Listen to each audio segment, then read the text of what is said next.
Well, hello everyone, and welcome to the NFL version of Proline. I'm John Creighton in Las Vegas, joined by Harvard Barnhart and Zach Simony, Vegas experts. We're going to take a look at a couple of games coming up. We only have 4 weeks to go now in the NFL season. Let's give you our predictions on the Super Bowl matchup. We'll start with the AFC and NFC title games in Vegas. We already have the numbers here. AFC is -3 with a total of 51. So Harvard, who's going to be there? Side and total. You know, I hate predictions like this, but today I'm kind of excited about this, because I have no idea who Zach likes, and I have no idea who, John and Jim like, and I tell you what, this is kind of cool. I look for Cincinnati and Denver. First of all, Cincinnati, they got to play Pittsburgh, they got to play Denver. I don't know if they're going to get worn out. Denver might not have the quarterback to go through, and then if Peyton Manning comes on, they might have the controversy. But I'm going to predict that Cincinnati plays Denver in the AFC Championship game. It's going to be a rematch of their game coming up here shortly in a few weeks. And I'm going to take it Cincinnati is going to win that game, and they're going to be in the Super Bowl. And they're going to be playing in the NFC team. It's going to be Carolina, who by that time is going to have so many wins put together that there's no way in the world they're going to go completely undefeated, and they're going to meet the Arizona Cardinals. And I'm going to put the veteran leadership of Carson Palmer to champion that game, and that's going to knock them into the NFC championship. So it'll be Arizona versus Cincinnati. And I got one more time, Dalton just doesn't get it done, and he's going to spend the entire winter and spring and summer wondering what happened as Arizona take the +3 for the Super Bowl. Yeah, and for me, it's a pretty close call in the AFC too. I think I'll side with the Denver Broncos just because they have the best balance in the AFC right now. I don't trust Andy Dalton, like Hollis mentioned. In New England right now, they're just a little bit too dinged up. If they get healthy, obviously things will change on that perspective in 6 to 7 weeks. But right now, I have to side with the Denver Broncos, who might get Peyton Manning back before the playoffs, and that might be the best thing for the Denver Broncos, letting Peyton Manning rest these 6-7 weeks and then just using him for that short window in the playoffs with a bye week. So we'll see how that goes for the AFC, but the NFC I think is one of those playoff pictures that's unsettled. I profiled last week in the with the Green Bay Packers. They're in the perfect situation. They lost 4 or 5 games, but they started off the season 6-0. And right now they're 8-4, so they're still in position to sneak in and steal a bye from the Arizona Cardinals if the Arizona Cardinals slip up, because they face each other here in 2 or 3 weeks. I looked at the schedule; they face each other, so they can gain a game there. And will the Cardinals stay healthy with that gunsling offense? I'm not sure they will. Carson Palmer's only played a full season once since 2010. He's down to his 3rd-string running back, and they're just throwing the ball far too much. So I think Green Bay is going to sneak up on the standings in this last month. They have a favorable schedule: Oakland Raiders, Arizona Cardinals, Vikings again, and another team. So I think they'll sweep December, get that last playoff bye, and then take the advantage in the NFC to get to the Super Bowl. So who wins? I'll say Green Bay. But that I'm not ready to predict who's going to win the Super Bowl. I'll just say the matchup for now. Boy, everybody's been down on Green Bay for weeks, and you're saying they're lying in the weeds and they could. You got to pick down. That's the whole purpose of this discussion. So you're picking Green Bay. Yeah, well, we'll go with them for now. Green Bay over the Bengals or Denver? Denver. Denver versus Green Bay. So put them right out there for everybody to see. I'll throw a third curveball into the mix. I think the Patriots are going to win the number 1 seed. Their schedule the rest of the way is easy, and the Bengals and Broncos have to play not only each other but the Steelers twice. So I can see the Pats getting healthy with the number 1 seed. And maybe Bengals, Denver at New England. I'll say it's Patriots-Bengals in the AFC title game.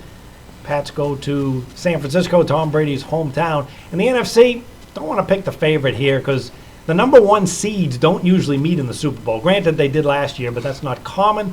So I'll take a look at the Arizona Cardinals pulling the upset somewhere along the way on the undefeated Carolina team. I can see them doing that. So much talent on defense for Arizona. I love the coaching staff. And then there's that passing game, which no matter how far you're down, even in a playoff game, you can go back. So I'll say Patriots and Cardinals. Another predictor on teams that make the Super Bowl would be quarterback efficiency. And for the majority of this season, it's been Carson Palmer and Tom Brady in those numbers. So that wouldn't surprise me either. And as for who's going to win, How about the first overtime in Super Bowl history? Right on this number here of 3, either team could win it. And with all these passing offenses, I wouldn't be surprised to see a high-scoring game over this total. So I'll go with the total. You guys go with the sides. All right, let's take a look at 2 teams that have a chance to get there. In the AFC North, the Steelers and the Bengals are playing on Sunday. Pittsburgh is a road dog here of 3. The total has gone up from 47 to 49. The Steelers, well, they're red hot with this offense, and Big Ben, a 3-1 run, loads of talent on offense. And this young defense quietly is number 7th in the NFL now in points allowed. So Harvard, is this a potential number 5 or 6 seed that could capable of getting to the Super Bowl? Well, Pittsburgh's they've got it revved up. I don't know where they're going to take it, but for right now, they've been playing fantastic. They just blew out the Indianapolis Colts 45-10. Ben, you know what? This guy's just incredible. 24, 39, 365 yards, 4 more touchdowns. And he's getting the compliments of the defense. They shut down Indianapolis, which, may or may not be a great thing. But, not everybody has shut them down. They limited them to 3 of 14 on third down efficiency. Antonio Brown, he just looks like, all world. But he's got a huge challenge ahead of him for this week. Cincinnati, great offense, great defense. They might have one weakness, and somehow or another they're allowing the defenses to get in there and sack Dalton. He's been sacked 20 times this year, which for that type of team, I think that's a little bit too much. Tyler Eifert and A.J. Green, they just keep doing their thing. And look at what their defense has done. The last 5 games, they played Pittsburgh, they allowed 10 points. They played Cleveland, they allowed 10 points. They played Houston, they allowed 10 points. They played Cleveland again, they allowed 3 points. The only thing they ever allowed in the last 5 games was when they lost to Arizona. They lost by 3, I believe, and they allowed 34 points. But Pac-Man Jones, Reggie Nelson, Leon Hall, they're taking care of the secondary. So it comes down to this.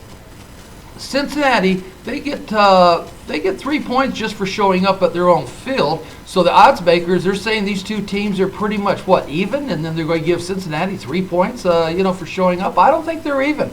I think that Pittsburgh's going to have a bigger challenge than what they might be counting on, and I think Cincinnati's going to go ahead and continue playing their great regular season ball right into December. Keep in mind, both teams, both coaches, both staffs, they have game plans for this time of year, and they both do pretty well. But I'm going to take Cincinnati minus the 3 points. All right, well, the Steelers already dropped the game at home to the Cincinnati team. They really were in command much of that game. It was the first game that Big Ben came back from the injury, and then they just blew it down the stretch, even though they had an edge in yards of 356 to 296. That was a 16-10 late comeback Cincinnati road win.